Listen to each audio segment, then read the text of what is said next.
11-ാമത്തെ ദിവസം വീണ്ടും നമുക്ക് കർത്താവിന്റെ വചനത്തിലേക്ക് തിരിച്ചു വരാം. നമ്മൾ നെഹമ്യാവിന്റെ പുസ്തകമാണ് ചിന്തിച്ചു കൊണ്ടിരിക്കുന്നത്.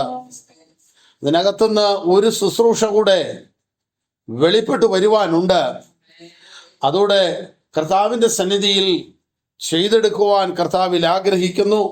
പിന്നീട് വീണ്ടും അതിനകത്ത് മുന്നോട്ട് പോകും തോറും അനവധി ആത്മീയ സത്യങ്ങൾ, ആത്മീയ യാഥാർത്ഥ്യങ്ങളുണ്ട്. അവയെല്ലാം ദൈവ സന്നിധാനത്തുങ്കൽ ചിന്തിക്കേണ്ടതായിട്ടുണ്ട്. നമ്മളൊക്കെ സാധാരണ ഏറ്റവും കുറവ് പ്രസംഗങ്ങൾ കേൾക്കുന്നത് എസ്രായുടെ പുസ്തകത്തിൽ നിന്നും നെഹമ്യാവിന്റെ പുസ്തകത്തിൽ നിന്നൊക്കെയാ. എസ്രായുടെ പുസ്തകത്തിൽ നിന്ന് പ്രസംഗം തന്നെ കേട്ടിട്ടുണ്ടോ എന്ന് സംശയമാണ്. എന്നാൽ ഈ നെഹമ്യാവിന്റെ പുസ്തകം പോലെ തന്നെ, അതുപോലെ തന്നെ ആത്മീയ സത്യങ്ങളുള്ള ഒരു പുസ്തകമാണ് എസ്രായുടെ പുസ്തകം. എസ്രായാണ് കോരേശ് ദൈവത്തിന്റെ ആലയത്തിൽ ബാബേലിന്റെ ഭരണം ഏറ്റെടുത്തപ്പോൾ ആലയത്തിലെ പാത്രങ്ങളെ കൊടുത്തു വിടുന്നത്, ആ ആലയത്തിലെ പാത്രവുമായിട്ടുള്ള ആ വരവും യഹോവയുടെ ആലയത്തിന് അടിസ്ഥാനമിടുന്നതും യൗവനക്കാർത്ത് സന്തോഷിക്കുന്നതും രണ്ടാമതൊരാലയം പണിയേണ്ടി വന്നതിൻ്റെ തകർച്ചയിൽ മൂപ്പന്മാർ നിലവിളിക്കുന്നതും, അവിടെ ആലയം പണിയുമ്പോൾ ശമര്യര് വന്ന് നിങ്ങൾക്ക് മുമ്പ് ഇവിടെ ഞങ്ങൾ പ്രാർത്ഥന നടത്തിക്കൊണ്ടിരുന്നതെന്നും പറഞ്ഞ് ഇന്നത്തെ ശുശ്രൂഷകന്മാർ ദൈവത്തെ ആരാധിക്കുവാൻ ആലയം പണിയുമ്പോഴും പ്രാർത്ഥന നടത്തുമ്പോഴും വഴക്കുണ്ടാക്കുന്ന പോലെ അന്നും വഴക്കുണ്ടായി. എന്നാൽ അതിൻ്റെ എല്ലാം നടുവിൽ ആലയം പണിയാതിരുന്നില്ല. ആലയം പണിതു, എല്ലാം ഭംഗിയാക്കി വെച്ച് കഴിഞ്ഞപ്പോഴാണ് മതില് ഇടിച്ചേച്ച് ശത്രു മാറി നിന്നത്. അപ്പോൾ ആ സമയമായപ്പോൾ ദൈവം നെഹമ്യാവിനെ എഴുന്നേൽപ്പിച്ചു എന്ന് പറഞ്ഞാൽ, കാലാകാലങ്ങളിൽ ദൈവം തൻ്റെ അഭിഷിക്ത ദാസന്മാരിലൂടെ തൻ്റെ ആലയത്തിന്, തൻ്റെ സഭയ്ക്ക് വേണ്ടതായ എല്ലാ കെട്ടുപണികളും എല്ലാ നിർമ്മാണ പ്രവർത്തനങ്ങളും അവൻ ചെയ്യിച്ചു കൊണ്ടിരിക്കും. കർത്താവ് തൻ്റെ പദ്ധതികളെല്ലാം ചെയ്യിച്ചത് അനുകൂല സാഹചര്യത്തിലല്ല, എതിർപ്പുകളുടെ നടുവിലാണ്, വെല്ലുവിളികളുടെ നടുവിലാണ്, പ്രതിസന്ധികളുടെ നടുവിലാണ്. അപ്പോൾ ദൈവജനം ഓർത്തുകൊള്ളണം, ഈ 11-ാം ദിവസവും ആത്മീയ അനുഭവങ്ങളിലൂടെ നാം യാത്ര ചെയ്യുമ്പോൾ ഒരു പ്രതിസന്ധി ഉണ്ട്. ആ പ്രതിസന്ധിയുടെ നടുവിൽ നിന്നുകൊണ്ടാണ് ദൈവം നമ്മളെ കൊണ്ട് തൻ്റെ വേല ചെയ്യിക്കുന്നതെന്ന് നാം തിരിച്ചറിയണം. ഒരു 3-4 ദിവസമായി നമ്മൾ ഈ 4-ാം അധ്യായത്തിന്റെ ഈ 1-2 വാക്യമൊക്കെ ആയിട്ട് ഇങ്ങനെ നിൽക്കുക. ഒരു തരത്തിലും അങ്ങോട്ട് മുന്നേറി പോകാൻ പറ്റാത്തൊരു സ്ഥിതിയിൽ ദൈവത്തിന്റെ ആത്മാവ് ചിന്തകളും ആലോചനകളും തന്നിങ്ങനെ നിൽക്കുകയാണ്. എന്നാൽ ഇന്ന് അല്പം മുന്നോട്ട് പോയേ പറ്റൂ, പോകാതൊക്കത്തില്ല. നമുക്ക് വേഗത്തിൽ മുൻപോട്ട് പോകുവാൻ കർത്താവിൽ ആഗ്രഹിക്കുന്നു. ഞങ്ങൾ മതിൽ പണിയുന്നു എന്ന് സൻബല്ലത്തും തോബിയാവും ഒക്കെ കേട്ടപ്പോൾ അവർക്ക് മഹാകോപവും ക്രോധവും പൂണ്ട് യഹൂദന്മാരെ നിന്ദിച്ചു. ഈ ദുർബലന്മാരായ യഹൂദന്മാർ എന്ത് ചെയ്യാൻ പോകുന്നു? അവരെ സമ്മതിക്കുമോ? അവർ യാഗം കഴിക്കുമോ? ഒരു ദിവസം കൊണ്ട് പണിയുമോ? വെന്ത് കിടക്കുന്ന ചണ്ടിക്കൂമ്പാരങ്ങളിൽ നിന്ന് അവർ കല്ലുകളെ ജീവിപ്പിക്കുമോ? എന്നിങ്ങനെ തൻ്റെ സഹോദരന്മാരും അങ്ങനെ അവരെല്ലാം ഒരുപോലെ നിന്ദിച്ചു കൊണ്ടിരിക്കുമ്പോൾ ദൈവത്തിന് സ്തോത്രം, അവരുടെ അടുക്കൽ നിന്ന് അമ്മോന്യദാസനായ തോബിയാവ് പറയുന്നത്, അവരെങ്ങനെ പണിതാലും ഒരു കുറുക്കൻ കയറിയാൽ അവരുടെ കൽമതിൽ ഇടിഞ്ഞു വീഴുമെന്ന് പറഞ്ഞു. അങ്ങനെ വലിയ നിന്ദ അവരുടെ നടുവിൽ ഉണ്ടായി. ആ നിന്ദകളുടെ നടുവിൽ പ്രാർത്ഥനയോടെ അവർ പണിയാൻ തുടങ്ങി. ഈ നിന്ദിച്ചത് പണിയുന്നവർ കേൾക്കെയാണ് നിന്ദിച്ചത്. ദൈവത്തിന് സ്തോത്രം. പണിയുന്നവന്റെ പണി ഒക്കുകയില്ലെന്ന് പണിയുന്നവൻ കേൾക്ക പറയുമ്പോഴുണ്ടാകുന്ന മാനസികാവസ്ഥ നിങ്ങൾ ഓർത്ത് നോക്കിക്കേ. എന്തെങ്കിലും ഒരു ജോലി ചെയ്തുകൊണ്ടിരിക്കുമ്പോൾ ചെയ്യുന്നവനോട് പറയാം, നീ ചെയ്താൽ ശരിയാകുകയില്ല എന്ന് പറഞ്ഞാൽ എത്ര ശരിയാക്കുന്നവൻ ചെയ്താലും ചിലപ്പോൾ ശരിയാകാതെ വരാൻ ഇടയുണ്ട്. എന്നാൽ ആ നിന്ദകളുടെ നടുവിൽ, ആ അപമാനങ്ങളുടെ നടുവിൽ, ആ വെല്ലുവിളികളുടെ നടുവിൽ 6-ാം വാക്യത്തിലേക്ക് വരുമ്പോൾ, അങ്ങനെ ഞങ്ങൾ പണിതു പണിതു എന്ന് കാണുന്നു. അങ്ങനെ ഞങ്ങൾ മതിൽ പണിതു. അപ്പോൾ നിന്ദകൾ ഒരു ഭാഗത്തുണ്ടെങ്കിലും വെല്ലുവിളികൾ ഒരു ഭാഗത്തുണ്ടെങ്കിലും ആയുധമേന്തി നിൽക്കുന്ന ശമരിയ സൈന്യം അതിന്റെ സമീപത്തുണ്ടെങ്കിലും ഈ ശമരിയ സൈന്യം ആയുധം പിടിച്ചു നിൽക്കാൻ കാരണം ഇവരാണ്. എസ്രായുടെ കാലത്ത് ആലയത്തിന് അടിസ്ഥാനം വിട്ടപ്പോൾ ഒടക്കുമായിട്ട് വന്നവർ. അവരിപ്പോൾ മതിൽ പണിയുടെ സമയമായപ്പോൾ ശത്രുപക്ഷം കൂടി നിൽക്കുകയാണ്. ഒരാത്മീയ വിഷയത്തിലേക്ക്, ഒരാത്മീയ അനുഗ്രഹത്തിലേക്ക്, ഒരാത്മീയ അനുഭവത്തിലേക്ക് ദൈവജനം പോകുമ്പോൾ കഴിഞ്ഞ നാളുകളിൽ മാറി നിന്ന ശത്രുവും ഒരവസരം നോക്കി കൂട്ടം കൂടി വരും. സൻബല്ലത്തും തോബിയാവും നിന്നിടത്ത് ഇപ്പോൾ അരാബ്യരും എല്ലാം വന്ന് ഇപ്പോൾ ശമരിയ സൈന്യവും കൂടെ അവരുടെ കൂടെ കൂടി. ദൈവത്തിന് സ്തോത്രം. ദൈവജനം അവരുടെ പറമ്പിൽ, അവരുടെ അവകാശ ഭൂമിയിൽ അവരുടെ അധ്വാനം കൊണ്ട് കഷ്ടപ്പെട്ട് മതിൽ പണിയുന്നതിന് ശത്രു സൈന്യം വരെ ഇപ്പോൾ ഒരുങ്ങി നിൽക്കുന്ന സ്ഥിതിയിലേക്ക് കാര്യങ്ങൾ വന്നു. ദൈവത്തിന് സ്തോത്രം. ദൈവജനത്തിന് സൈന്യമില്ല, ദൈവജനത്തിന് ആയുധം പിടിക്കാനുള്ള നേരമില്ല, ദൈവജനത്തിന് വെല്ലുവിളികളുടെ നടുവിൽ അവർക്ക് മാനുഷികമായ കരങ്ങളല്ലാതെ മറ്റൊന്നുമില്ല. എന്നാൽ അവരുടെ തമ്പുരാൻ അവരോടുകൂടെ ഉള്ളത് കൊണ്ട് അവർ പണിയാൻ തയ്യാറാവുകയാണ്. ഈ ഉപവാസത്തിന്റെ 11ാം ദിവസം ദൈവ പൈതലെ മാനുഷിക കരങ്ങൾ കൊണ്ടാണ് നീ ചെയ്യുന്നതെങ്കിലും നിന്റെ കരങ്ങളുടെ പ്രവൃത്തിയെ സാധ്യമാക്കി തരുവാൻ കഴിയുന്ന ഒരു കർത്താവ് കൂടെയുണ്ട്. വെല്ലുവിളിക്കുന്ന ഒരു ഭാഗം മറുഭാഗത്ത് നിൽക്കട്ടെ, വെല്ലുവിളിക്കുന്നവരോട് ചേർന്നൊരു സൈന്യം നിൽക്കട്ടെ. നിന്റെ കൂടെ ഉള്ളത് ഭൂമിയിലുള്ളവനല്ല, നിങ്ങളിലുള്ളവൻ ലോകത്തിലുള്ളവനേക്കാൾ വലിയവനല്ലോ. ആരാം രാജ്യത്തെ മുഴുവൻ സൈന്യവും വന്ന് ദോദാൻ കുന്നിനെ പാളയമടിച്ച് പാളയം മൂടി. അഭിഷിക്ത പ്രവാചകനായ ഏലീശായും തന്റെ ബാല്യക്കാരന് മാത്രം പാർക്കുന്ന ആ വലിയ ദോദാന്റെ കുന്നിന് ചുറ്റും അരാം സൈന്യം വന്ന് പാളയമിറങ്ങി. ഇസ്രായേലിന് ജയിക്കണമെങ്കിൽ, ഇസ്രായേലിനെ തോൽപ്പിക്കണമെങ്കിൽ, അരാം സൈന്യത്തിന് ഇസ്രായേലിന്റെ മേൽ ജയം വരണമെങ്കിൽ രാജ്യവും തമ്മിൽ യുദ്ധം ചെയ്താൽ പോരാ, സൈന്യവും തമ്മിൽ യുദ്ധം ചെയ്താൽ പോരാ. പ്രാർത്ഥിക്കുന്ന പ്രവാചകനെ പിടിച്ചു കെട്ടാതെ, വെളിപ്പാടുള്ള ദൈവമൈതലിനെ പിടിച്ചു കെട്ടാതെ, ആലോചനയുള്ള ദൈവദാസനെ പിടിച്ചു കെട്ടാതെ രാം സൈന്യത്തിന് ജയിക്കയില്ല എന്ന് തിരിച്ചറിവ് വന്നുകൊണ്ട് ഇപ്പോൾ യുദ്ധം പ്രാർത്ഥിക്കുന്ന ദൈവത്തിന്റെ ദാസനും ആയുധം പിടിച്ചിരിക്കുന്ന അരാം സൈന്യവും തമ്മിലാണ്. ദൈവത്തിന് സ്തോത്രം. അത്യുന്നത ദാസനായ ഏലീശായുടെ പ്രാർത്ഥനയുടെ മുമ്പിൽ അരാം സൈന്യം അന്ധത പിടിച്ചെങ്കിൽ ദൈവസഭയുടെ പണിക്കും ദൈവജനത്തിന്റെ ആത്മീയ പണികൾക്കും നേരെ എഴുന്നേൽക്കുന്ന എല്ലാ അന്ധകാര ശക്തികളുടെ കണ്ണുകളും ഈ പകൽ കുരുടായി പോകുവാനിടയാകട്ടെ. Praise the Lord. നിങ്ങൾ അവിടെ കാണേണ്ട ഒരു കാര്യം, യുദ്ധത്തിനായിട്ട് ഓങ്ങിയൊക്കെ വന്നു. ഈ 2 രാജാക്കന്മാർ 6-ാം അധ്യായത്തിലെ കാര്യമായത്. 5-ാം അധ്യായത്തിൽ നയമാൻ അരാം രാജ്യത്തിന്റെ സേനാപതിയാണ്. നയമാൻ വന്ന് യോർദാനിൽ മുങ്ങി സൗഖ്യം പ്രാപിച്ചു പോയിട്ട് ഇസ്രായേലിലെ ദൈവമാണ് ദൈവം, ഈ ദൈവത്തെ മാത്രമേ ഞാൻ ആരാധിക്കുള്ളൂ, പിന്നെ എൻ്റെ യജമാനൻ അന്യദേവന്റെ ക്ഷേത്രത്തിൽ കുനിയുമ്പോൾ ഞാനും കുനിയാതെ പറ്റുകയില്ല, ദൈവം എന്നോട് ക്ഷമിക്കട്ടെ എന്നൊക്കെ പറഞ്ഞ് സന്തോഷത്തോടെ പോയ പുള്ളി സേനാപതിയാന്ന് ഓർക്കണം. 6-ാം അധ്യായം വന്നപ്പോൾ ആരാം സൈന്യം ഇപ്പോൾ ഇസ്രായേലിനോട് യുദ്ധം ചെയ്യാൻ വരിക. വിടുതൽ പ്രാപിച്ചതിന്റെ സന്തോഷമൊക്കെ അങ്ങ് പോയി, വിടുതൽ പ്രാപിച്ചു പോയ നന്ദി പോയി. അവരെല്ലാം കൂടി ഇപ്പോൾ വന്നേക്കുന്നത് ഈ വിടുതൽ വരുത്തിയ ഏലീശയ്ക്ക് നേരെ, ആ രാജാവിന്റെ നേരെ അല്ല. ദൈവത്തിന്റെ ദാസൻ പ്രാർത്ഥിച്ചു, അവരുടെ എല്ലാം കണ്ണ് കുരുടായി. ആയുധം ഉണ്ടായാലും കാര്യമില്ലല്ലോ, കണ്ണ് കാണത്തില്ലെങ്കിൽ, അകക്കണ്ണ് പ്രകാശിക്കാത്തവന്റെ കയ്യിൽ, അന്ധന്റെ കയ്യിൽ മെഴുകുതിരി കത്തിച്ചു കൊടുത്താൽ, അന്ധൻ ദീപം കരത്തിലെത്തിയാൽ എന്താ പ്രയോജനം? ഒരു പ്രയോജനവുമില്ല. അവസാനം നോക്കൂ, അവിടെയാണ് ദൈവമക്കളുടെ ഏറ്റവും വലിയ ശ്രേഷ്ഠത. കർത്താവേ, ഈ ജനത്തെ അന്ധത പിടിപ്പിക്കണമെന്ന് പറഞ്ഞാൽ അന്ധത പിടിച്ചു. മുഴുവൻ എണ്ണത്തിനും തല്ലിക്കൊല്ലാവുന്നേ ഉള്ളൂ, മുഴുവൻ എണ്ണത്തിനും കൊന്നുകളയാവുന്നേ ഉള്ളൂ. ഒന്നും ചെയ്തില്ല. നിങ്ങൾ വന്ന വഴി ഇതല്ല, ഇങ്ങോട്ട് പോരാൻ പറഞ്ഞു.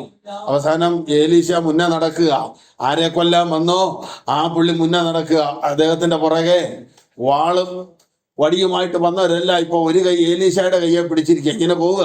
കാരണം കണ്ണു കാണാൻ മേലല്ലോ. മറ്റേ കൈ വാളുണ്ട്, പക്ഷെ വെട്ടാൻ ആളാരാന്ന് അറിയത്തില്ല പോവുക. ഇങ്ങനെ പോയി മുഴുവൻ എണ്ണത്തിനെയും ഇസ്രായേലിലെ കൊട്ടാരം മുറ്റത്ത് അങ്ങോട്ട് നിരത്ത് നിർത്തിയച്ച് ഏലീശ ഒരു പ്രാർത്ഥന, യഹോവേ ഇവൻ കാണത്തക്കവണ്ണം കണ്ണു തുറക്കണം, ഈ ജനത്തിന്റെ കണ്ണു തുറക്കണമെന്ന് പ്രാർത്ഥിച്ചപ്പോൾ ഇസ്രായേൽ സൈന്യം മുഴുവൻ ആയുധമായിട്ട് നിൽക്കുന്ന കാഴ്ചയാ കാണുന്നത്. പിന്നെ അവിടെ നടക്കുന്നത് യുദ്ധമല്ല, എല്ലാവരും കൂടെ ഇലയിട്ടിരുത്തി ആഘോഷമായിട്ട് ആഹാരവും കഴിച്ചേച്ച് പോവുക. എന്നത്തിന് വന്നായിരുന്നു, ഇപ്പൊ എന്നെടുക്കുക, വയറ് നിറച്ച് ആഹാരം കഴിച്ചേച്ച് പോവുക. ആയുധമെടുക്കേണ്ടിടത്ത് വിഭവ സമൃദ്ധമായ സദ്യ ഒരുക്കി തിരിച്ചുവിടുക. ദൈവത്തിന് സ്തോത്രം. യുദ്ധം ചെയ്യാൻ വന്നവനെ കൈ കിട്ടിയാലും നിന്റെ ശത്രുവിന് വിശക്കുന്നെങ്കിൽ തിന്നാൻ കൊടുക്കാനാ വചനം. ദൈവത്തിന് സ്തോത്രം. പിന്നെ ആരാം സൈന്യം യുദ്ധത്തിന് വന്നില്ലെന്നാ, കാരണം ഇനി അങ്ങോട്ട് പോയിട്ട് കാര്യമില്ലെന്ന് അവർക്ക് മനസ്സിലായി. കാരണം അവരുടെ കയ്യിൽ മുഴുവൻ പേരെയും കിട്ടിയതാ. ദൈവമക്കളുടെ സ്ഥിതി അതാ. ദൈവമക്കൾ അങ്ങനെയാ. ശത്രുവിന് അധപ്പതനം വരുമ്പോഴും ശത്രുവിന് തോൽവി വരുമ്പോൾ തോൽവിയുള്ള സമയം നോക്കി ആഞ്ഞടിക്കുന്ന ഭാവമല്ല ക്രിസ്തുയേശുവിന്റെ ഭാവം. ശത്രുക്കളെ സ്നേഹിക്കുന്ന ഭാവമാണ്. ദൈവത്തിന് സ്തോത്രം. ഇപ്പോൾ ശമരിയ സൈന്യം കൂടെ ഈ സൻബല്ലത്തിന്റെയും തോബിയാവിന്റെയും ഒക്കെ കൂടി. ഈ തോബിയാവൊക്കെ പറയുമ്പോൾ ഈ ആള് കൂടുന്നതിന് പിന്നിലെ കാരണം എന്നാന്ന് നമുക്ക് 6-ാം അധ്യായത്തിലോട്ടൊക്കെ വരുമ്പോൾ മനസ്സിലാകും. അങ്ങോട്ടൊക്കെ നമുക്ക് പിന്നെ വരാം. നമ്മളിപ്പോൾ മുമ്പോട്ട് പോവുകയാണ്. ഈ ഭാഗത്തൊരു ആത്മീയ ദൂത് നമുക്ക് കർത്താവിന്റെ സന്നിധിയിൽ ഒരു ശുശ്രൂഷ ചെയ്യേണ്ടതായിട്ടുണ്ട്. അപ്പോൾ അതിനാണ് അങ്ങനെ പോകുന്നത്. അങ്ങനെ ഞങ്ങൾ മതിൽ പണിതു, വേല ചെയ്യുവാൻ ജനത്തിന് ഉത്സാഹമുണ്ടായിരുന്നത് കൊണ്ട്, 4:6 നമ്മൾ നോക്കുന്നത്. വേല ചെയ്യുവാൻ ജനത്തിന് ഉത്സാഹമുണ്ടായിരുന്നത് കൊണ്ട് മതിൽ മുഴുവനും പാതി പൊക്കം വരെ തീർത്തു. ജനത്തിന്റെ ഉത്സാഹമാണ് പണി മുന്നോട്ട് പോകുന്നത്. ജനത്തിന് ഉത്സാഹമില്ലെങ്കിൽ പണി നടക്കുകയില്ല. ദൈവത്തിന് സ്തോത്രം. കഴിഞ്ഞ 10 ദിവസമായി പണി ഇവിടെ നടന്നുകൊണ്ടിരിക്കുക. ജനത്തിന് ഉത്സാഹമുണ്ടെങ്കിൽ പണി വേഗത്തിൽ നടക്കുകയുള്ളൂ. ജനത്തിന് ഉത്സാഹമില്ലെങ്കിൽ പണി നടക്കുകയില്ല. അപ്പോൾ നിങ്ങൾ ഓർക്കൂ, വേല ചെയ്യുവാൻ ജനത്തിന് ഉത്സാഹമുണ്ടായിരുന്നത് കൊണ്ട് മതിലിന്റെ പണി മുഴുവനും പാതി പൊക്കം തീർന്നു. ഇന്ന് 21 ദിവസത്തെ ഉപവാസ പ്രാർത്ഥനയുടെ പകുതിയായതേ ഉള്ളൂ. മതിൽ പണി എവിടെ വരെയായി? പകുതിയായി. കണ്ടോ? ഇനി അടുത്ത 10 ദിവസം കൂടെ വരുമ്പോൾ പണി തീരും. കറക്റ്റ് ദൈവാത്മാവ് വരെ കാര്യങ്ങൾ കൊണ്ടുപോകുന്നത്. പകുതി ദിവസമായപ്പോൾ മതില് പകുതി വരെ പണിതു. അപ്പോഴും ശത്രുവിന് കയറാവുന്ന പരുവത്തില. ഇപ്പോഴും പകുതി ആയുള്ളല്ലോ. ദൈവത്തിന് സ്തോത്രം. ഇനി ഇതിന്റെ 7-ാം വാക്യത്തിലേക്ക് വരാം. യെരൂശലേമിന്റെ മതിലുകൾ അറ്റകുറ്റം തീർന്നു വരുന്നു എന്നും ഇടിവുകൾ അടഞ്ഞു തുടങ്ങി എന്നും സൻബല്ലത്തും തോബിയാവും അരാബ്യരും അമ്മോന്യരും അസ്തോദ്യരും കേട്ടപ്പോൾ, എണ്ണം കൂടാൻ തുടങ്ങിയല്ലോ. ശത്രുവിന്റെ എണ്ണം കൂടാൻ തുടങ്ങിയല്ലോ. സൻബല്ലത്തും തോബിയാവും മാത്രം നിന്നതാ. ആ കൂട്ടത്തിൽ പണി തുടങ്ങിയപ്പോൾ ശമരിയ സൈന്യം അടുത്തു വന്നു. ഇടിവുകൾ അടഞ്ഞു തുടങ്ങിയെന്ന് കണ്ടപ്പോൾ അരാബ്യരും അമ്മോന്യരും അസ്തോദ്യരും എന്നും വേണ്ട. ദൈവത്തിന് സ്തോത്രം. ദൈവജനത്തിന്റെ കുറവുകൾ പരിഹരിക്കപ്പെടുന്നു എന്ന് കാണുമ്പോൾ, ഇടിവുകൾ അടഞ്ഞു തുടങ്ങി എന്ന് കാണുമ്പോൾ, ആത്മാവിൽ ബലപ്പെടുന്നു എന്ന് കാണുമ്പോൾ, കൃപയിലേക്ക് അവർ വരുന്നു എന്ന് കാണുമ്പോൾ, പണി പുരോഗമിക്കുന്നു എന്ന് കാണുമ്പോൾ, ഉണർത്തപ്പെടുന്നു എന്ന് കാണുമ്പോൾ, ആത്മസാന്നിധ്യം വ്യാപരിക്കുന്നു എന്നറിയുമ്പോൾ, വേല ശക്തിപ്പെടുന്നെന്ന് കാണുമ്പോൾ, ശത്രുക്കൾ 4 ഭാഗത്തുനിന്നും ഒരുപോലെ കടന്നു വരികയാണ്.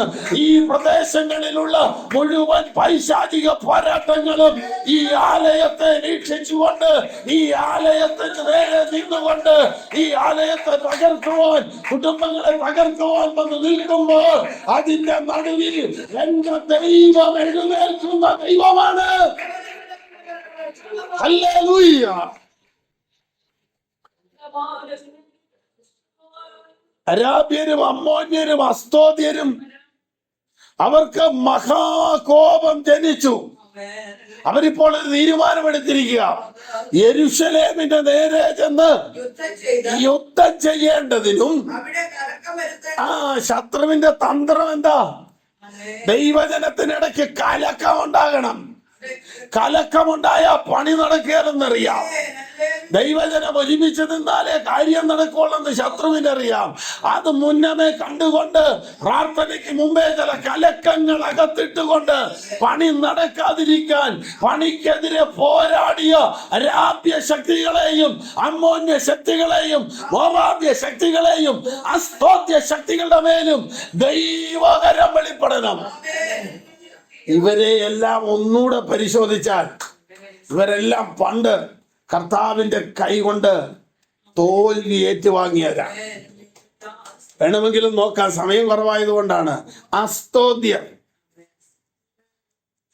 1 ശമൂവേലിന്റെ പുസ്തകം 5-ാം അധ്യായത്തിലേക്ക് വരുമ്പോൾ, അനന്തരം ഫെലിസ്ത്യർ യഹോവയുടെ പെട്ടകമെടുത്ത് അസ്തോദിലേക്ക് കൊണ്ടുപോയി. പിന്നെ അവിടെ കിടന്ന് ഉണ്ടായ സംഭവമൊക്കെ നമുക്കറിയാമല്ലോ. അസ്തോദിൽ ദാഗോന്റെ ക്ഷേത്രത്തിൽ കൊണ്ടുപോയി വെച്ചു. ദാഗോൻ മറിഞ്ഞു വീണ് കവിണ്ണ് വീണ് ഈ പെട്ടകത്തിന്റെ മുമ്പിൽ വീണു. എന്നാണ് ഏത് മുഴങ്കാലും എന്റെ മുമ്പിൽ മടങ്ങുമെന്ന് പറഞ്ഞാൽ ഫെലിസ്ത്യന്റെ ദേവൻ മടങ്ങിയ മുഴങ്കാലോട് കൂടെ മഹാദൈവത്തിന്റെ പെട്ടകത്തിന്റെ മുമ്പിൽ വീണു. 2 ദിനവൃത്താന്തം 20-ാം അധ്യായത്തിൽ അരാബ്യരും അമ്മോന്യരും മെയ്യൂന്യരും വന്ന് ദൈവജനത്തിന്റെ നേരെ വരുമ്പോൾ, ദൈവത്തിന്റെ ജനം പ്രാർത്ഥിക്കാൻ തയ്യാറായപ്പോൾ അരാബ്യർക്കും അമ്മോന്യർക്കും മെയ്യൂന്യർക്കും നേരെ ദൈവം പതിയിരിപ്പുകാരെ വരുത്തി എന്ന് നാം കാണുന്നുണ്ട്. ദൈവത്തിന് സ്തോത്രം. അന്നും ദൈവജനം ആയുധമെടുത്തില്ല, ഇന്നും ദൈവജനം ആയുധമെടുത്തില്ല. കർത്താവ് പറയുന്നു, പ്രതികാരം എനിക്കുള്ളത്, ഞാൻ ചെയ്തോളാം, നീ ആയുധം എടുക്കണ്ട. ദൈവത്തിന് സ്തോത്രം. അപ്പോൾ ഇവരെല്ലാം കൂടെ ഒന്നിച്ചു കൂടിയിട്ട് ഇപ്പോൾ ദൈവജനത്തിന് നേരെ യുദ്ധം ചെയ്യേണ്ടതിനും അവരുടെ ഇടയിൽ കലക്കമുണ്ടാക്കേണ്ടതിനും. ഇതിനകത്തൊരു പ്രശ്നം വന്നു കഴിഞ്ഞാൽ പണി മുടങ്ങും. നമ്മുടെ ഓപ്പറേഷൻ സിന്ദൂർ എന്നു പേരുള്ള ഒരു ഇന്ത്യൻ ആർമിയുടെ ദൗത്യത്തെ കുറിച്ച് നിങ്ങൾ ഇക്കഴിഞ്ഞിടെ കേട്ടു. പാകിസ്ഥാൻ വന്ന് നമ്മുടെ ആളുകളെ എല്ലാം ആക്രമിച്ച് ഒത്തിരി പേരെ കൊല്ലുകയൊക്കെ ചെയ്തപ്പോൾ ഇന്ത്യൻ സൈന്യം ചെയ്ത ഒരു പണിയുണ്ട്. ഇന്ത്യൻ സൈന്യം ഈ കാശ്മീരിൽ നിന്ന് പഞ്ചാബിലേക്ക് ഒഴുകുന്ന ചില നദികളുണ്ട്. അതിൻ്റെ ഡാമുകളെല്ലാം നമ്മുടെ ഇന്ത്യക്കകത്താണ്. എന്നാ എന്ന് വെച്ചാൽ മുഴുവൻ അങ്ങോട്ട് തുറന്നു വിട്ടു. ഈ വെള്ളം മുഴുവൻ താഴോട്ട് ചെല്ലുമ്പോൾ ഈ പുറകെ കുറെ പേര് പോകണം. പട്ടാളക്കാരെല്ലാം കൂടി ഇതിന്റെ പുറകെ പോകണം, ആൾക്കാരെ മാറ്റണം. അവരുടെ വീട്ടുസാധനവും കന്നുകാലി അഴിച്ചുകൊണ്ട് പോകാനും അവരുടെ സ്വത്തും സമ്പത്തും നോക്കാൻ പോകുന്നു. ഇന്ത്യക്ക് നേരെ നോക്കുമായിട്ട് വരുന്നോ? അപ്പൊ ഇത് മുഴുവൻ അഴിച്ചങ്ങോട്ട് വിട്ടപ്പോൾ ആ പുറകെ എല്ലാവരും പോയെന്ന്. യുദ്ധമല്ല പിന്നത്തെ കാര്യം, യുദ്ധം വേണം പട്ടാളക്കാരൻ ചെയ്തോളൂ എന്ന് പറഞ്ഞു ഇവരെല്ലാം കൂടി ഇതിലേ പോയി. ഇതുപോലൊരു പ്രശ്നം യെരൂശലേമിനകത്തുണ്ടായാൽ പണി മുടങ്ങും. ശത്രുവിന് ഒറ്റ ലക്ഷ്യമേ ഉള്ളൂ, പണി നടത്തരുത്. പണി നടക്കാതിരിക്കാൻ വേണ്ടി അവർ യെരൂശലേമിന് നേരെ യുദ്ധം ചെയ്യേണ്ടതിനും അവിടെ കലക്കം വരുത്തേണ്ടതിനും അവരൊക്കെയും ഒന്നിച്ചുകൂടി കൂട്ടുകെട്ടുണ്ടാക്കി. കണ്ടോ? അപ്പോൾ അകത്ത് കലക്കം വരുവാൻ പുറത്തു നിന്നൊരു കൂട്ടുകെട്ടുണ്ട്. ദൈവത്തിന് സ്തോത്രം. ഈ കൂട്ടുകെട്ടിനെയാണ് തമ്പുരാൻ പൊളിക്കേണ്ടത്. അരാബ്യരുടെയും അമ്മോന്യരുടെയും മെയ്യൂന്യരുടെയും അസ്തോദ്യരുടെയും ശമര്യരുടെയും സൻബല്ലത്തിന്റെയും തോബിയാവിന്റെയും ഒക്കെ ദൈവജനം നോക്കുമ്പോൾ ഈ സൻബല്ലത്തിനെയും തോബിയാവിനെ കാണുന്നുള്ളെങ്കിലും ഇതിന്റെ പുറകിൽ വലിയൊരു കൂട്ടുകെട്ടുണ്ടെന്ന്. എന്തിനാ കൂട്ടുകെട്ട്? പണി മുടക്കാൻ. അങ്ങനെയാണെങ്കിൽ സ്വർഗത്തിനും ഭൂമിക്കും അധികാരം പ്രാപിച്ച നസ്രായനായ യേശു ക്രിസ്തുവിന്റെ അധികാരമുള്ള നാമത്തിൽ ദൈവത്തിന്റെ വേലയെ തകർക്കുവാൻ, ദേശത്തെ സഭയെ തകർക്കുവാൻ, ദൈവവചനത്തിന്റെ ശക്തിയെ കെടുത്തുവാൻ, ആലോചനയെ ഇല്ലാതാക്കുവാൻ, ദൈവപ്രവൃത്തി നടക്കാതിരിക്കുവാൻ, ദൈവത്തിന്റെ വേല ശക്തിപ്പെടാതിരിക്കുവാൻ കൂടി ആലോചിച്ച് കൂട്ടുകെട്ടി തന്ത്രങ്ങളെ കടക്കാൻ വേണ്ടി പണിയെടുക്കും.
ഞങ്ങൾ ദൈവമെടുത്തത് കർത്താവേ, നിന്റെ പ്രവൃത്തി വെളിപ്പെടുത്തണം, നിന്റെ ശക്തി അയക്കണം.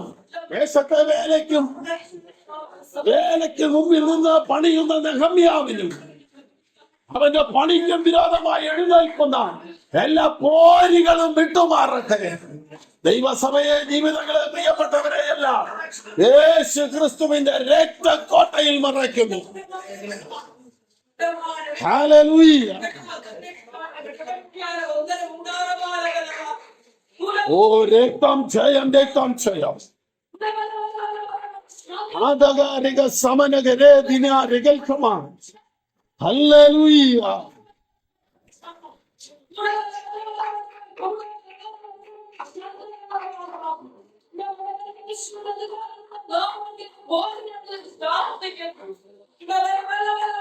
Yes, hallelujah, hallelujah. യെരൂശലേമിനകത്ത് കലക്കം വരണം. യെരൂശലേം എന്ന വാക്കിന്റെ അർത്ഥം എന്താ? സമാധാനത്തിന്റെ പട്ടണം എന്താ? ശാലേം എന്ന വാക്കിന്, ശാലോം എന്ന വാക്കിന് സമാധാനമെന്ന. യെരൂശലേം എന്ന് പറഞ്ഞാൽ സമാധാനത്തിന്റെ പട്ടണമാ. സമാധാനത്തിന്റെ പട്ടണത്തിനകത്ത് കലക്കമുണ്ടാക്കാൻ കൂട്ടുകെട്ടുണ്ടാക്കിയ ശത്രുവിന്റെ കൂട്ടുകെട്ടുകളുടെ മേൽ ഈ പകൽ ദൈവശക്തി വ്യാപരിക്കട്ടെ. Praise the Lord. അവരൊക്കെ ഒന്നിച്ചു കൂട്ടുകെട്ടി. അതുകൊണ്ട് അവരുടെ നിമിത്തം, ആരുടെ നിമിത്തം? ചില കൂട്ടുകെട്ടുകൾ ഉണ്ടെന്നറിഞ്ഞത് കൊണ്ട് കൂട്ടുകെട്ടുകളുടെ നിമിത്തം ഞങ്ങൾ രാവും പകലും കൂട്ടുകെട്ടുണ്ടെന്ന് മനസ്സിലായാൽ രാവും പകലും വേർതിരിച്ച് ദൈവാരാധനയ്ക്കും ദൈവസഭയ്ക്കും കാവലാളുകളായി മുഴങ്കാലും മുടക്കുവാൻ ആളുണ്ടാകണം. കാവൽക്കാരാക്കി ദൈവം നമ്മെ വെച്ചിരിക്കുകയാ. ദേശത്തിന്റെ കാവൽക്കാരാക്കി വെച്ചിരിക്കുന്നത് കൊണ്ട് ശത്രു കൂട്ടുകെട്ടുണ്ടാക്കിയിട്ടുണ്ടെന്ന് ബോധ്യമായാൽ അകത്ത് കലക്കം വരാതിരിക്കേണ്ടതിന് രാവും പകലും വേർതിരിച്ച് കാവൽ നിൽക്കണം. കിട്ടിയോ?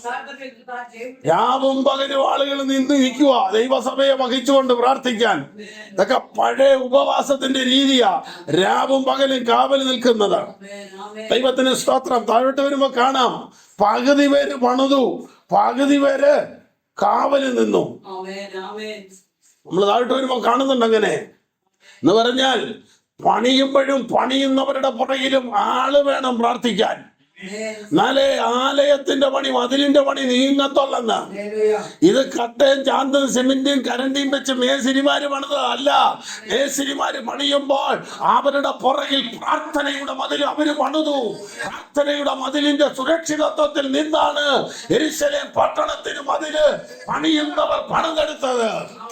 അപ്പോൾ സുവിശേഷ വേല എന്ന് പറയുന്ന പണി ചെയ്യുന്ന പണിക്കാരുടെ പുറകിൽ പ്രാർത്ഥിക്കുന്ന ഒരു കൂട്ടം കാവൽക്കാരുണ്ടെങ്കിൽ പണി നടക്കും.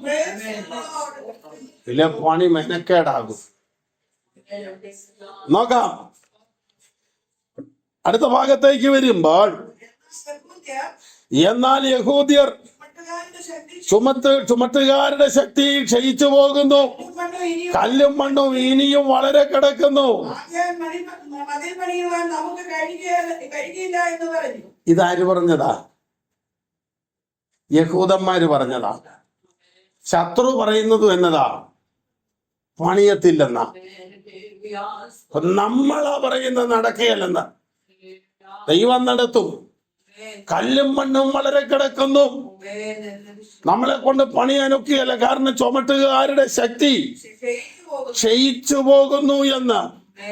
അപ്പോൾ അവിടെ നമ്മൾ മനസ്സിലാക്കേണ്ട ഒരു കാര്യം, ഞങ്ങളുടെ ശത്രുവിന്റെ പ്ലാൻ എന്താണ്?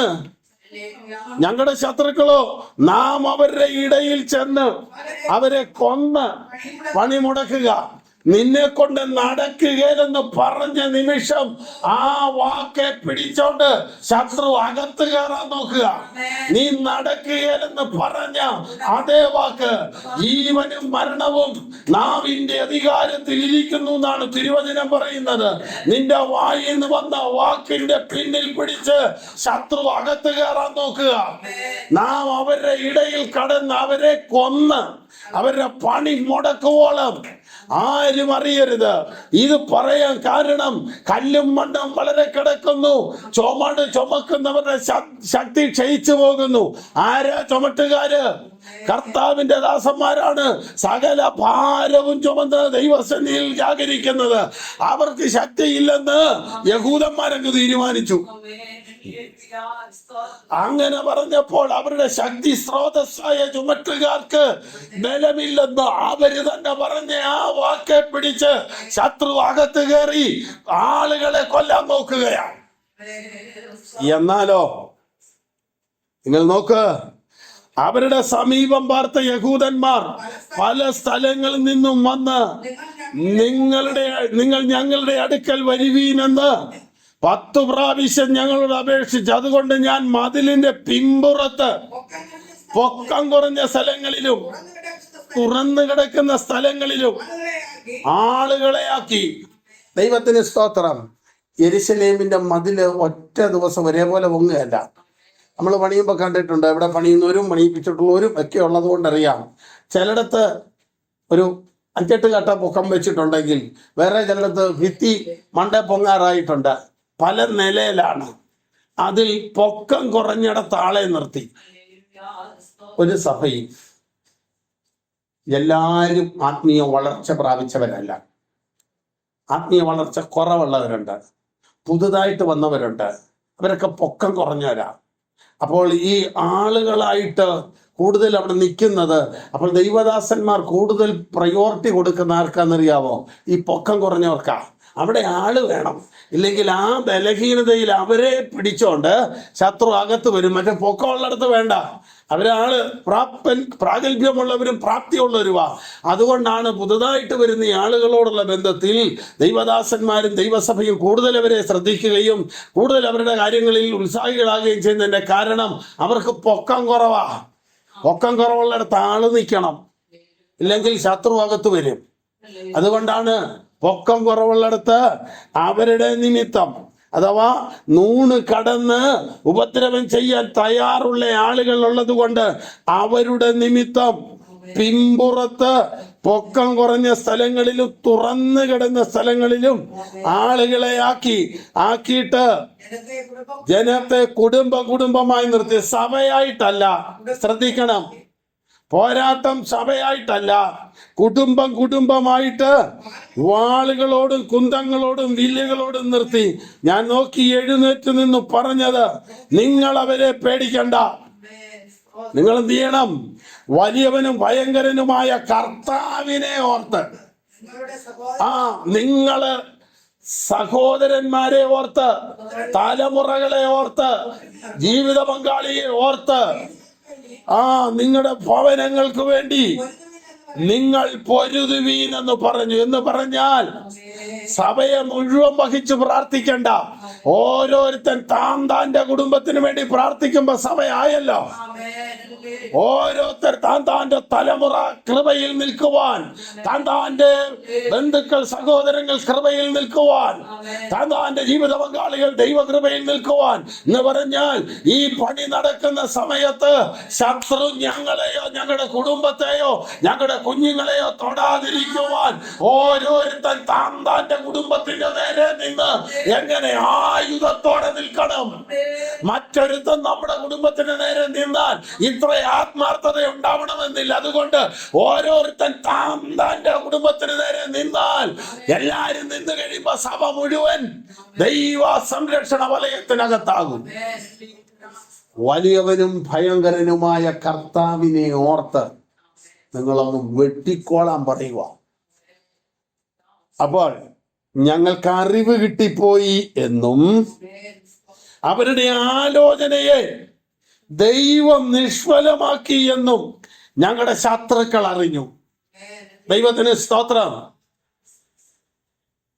എന്ന് പറഞ്ഞാൽ, രാജാവേ, കാര്യം അങ്ങനെയല്ല. നീ ശയനഗ്രഹത്തിൽ, നീ കിടപ്പുമുറിയിൽ സംസാരിക്കുന്ന കാര്യം ഇസ്രായേലിൽ ഒരു ദൈവദാസം മുട്ടുമടക്കുമ്പോൾ TV സ്ക്രീനിൽ കാണുന്ന പോലെ കാണുക. അതുകൊണ്ട് ജയിക്കണമെങ്കിൽ ആരാൻ രാജാവിനോട് പടവെട്ടിയിട്ട് കാര്യമില്ല. പ്രാർത്ഥിക്കുന്ന ഏലിയാവ് പരാജയപ്പെടാതെ, ദർശനമുള്ള ഏലിയാവിന്റെ ദർശനം കളയാതെ, കൃപയുള്ള ദൈവദാസന്റെ കൃപ കളയാതെ, ആമേൻ, ശക്തിയോടെ നിൽക്കുന്ന ദൈവദാസനെ, ദൈവമക്കളെ വീഴ്ത്തിയിട്ടല്ലാതെ നിനക്ക് നേരെ കയറാൻ കഴിയുകയില്ല.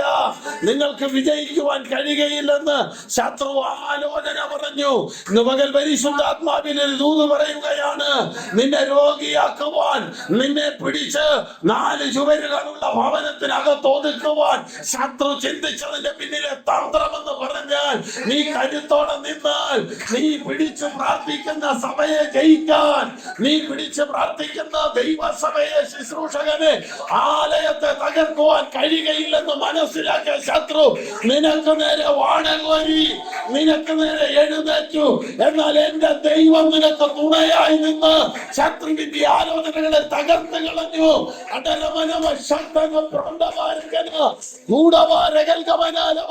ശത്രുവിന്റെ ആലോചനയെ എന്റെ ദൈവം തകർത്തു. ശത്രുവിന്റെ ആലോചനയെ ദൈവം നിഷ്ഫലമാക്കി. കൂട്ടുകെട്ടുകൾ കൂടിയ ആലോചനകൾ തമ്പുരാൻ വിഫലമാക്കുകയാണ്, പരാജയമാക്കുകയാണ്. യേശുവിൻ നാമത്തിൽ അങ്ങനെ സംഭവിക്കട്ടെ.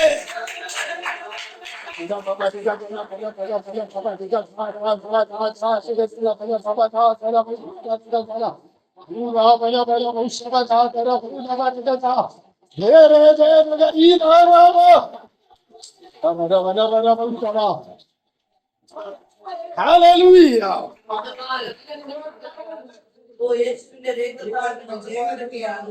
ശത്രുവിന്റെ ആലോചനയെ ദൈവം വിഫലമാക്കി.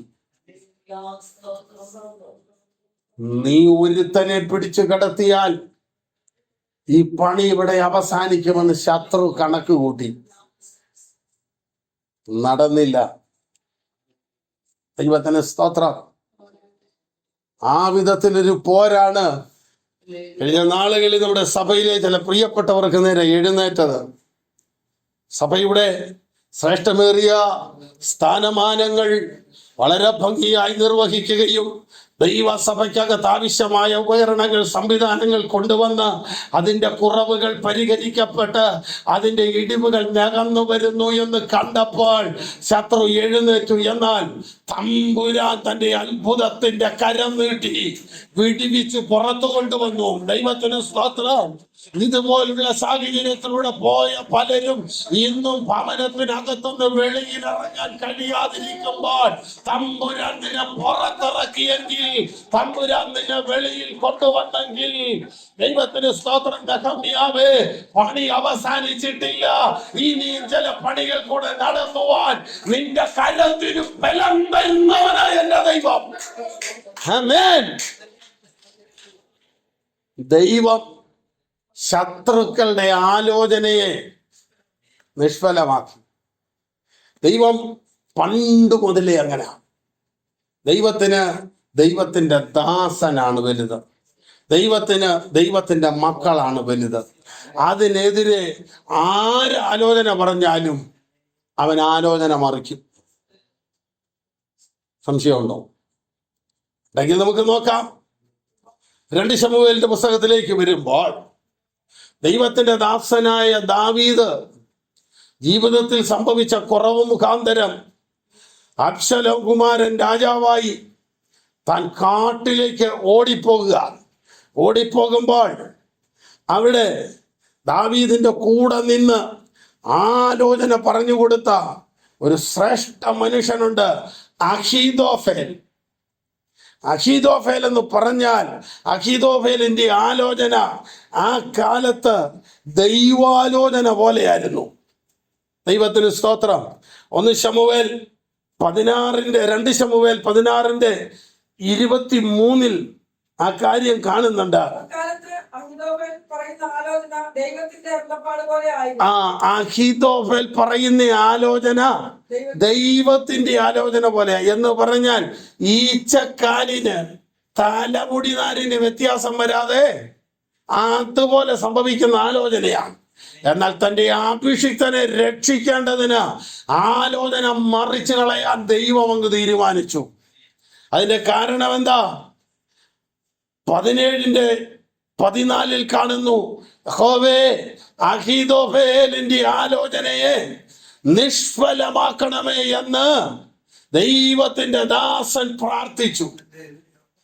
അവന്റെ ആലോചന നിഷ്ഫലമാകണമെന്ന് ദൈവം തീരുമാനിച്ചു. ദൈവം തീരുമാനിച്ചാൽ നമ്മുടെ നേരെ, പ്രാർത്ഥിക്കുന്ന സഭയ്ക്ക് നേരെ, പ്രാർത്ഥിക്കുന്ന ദൈവദാസന് നേരെ, പ്രാർത്ഥിക്കുന്ന ദൈവ പൈതലിന് നേരെ ഉണ്ടാക്കുന്ന ഒരായുധവും ഫലിക്കയില്ലെന്നാണ് ദൈവവചനം പറയുന്നത്. വചനം ഒന്നുകൂടെ ആഴമായി ചിന്തിക്കണം. നിനക്ക് വിരോധമായി ഉള്ള ആയുധങ്ങളൊന്നും ഫലിക്കുകയില്ല. ഇനി ഉണ്ടാക്കുകയാണെങ്കിൽ ഉണ്ടാക്കുന്ന ആയുധം ഫലിക്കുകയില്ലെന്നാ വചനം പറഞ്ഞ്.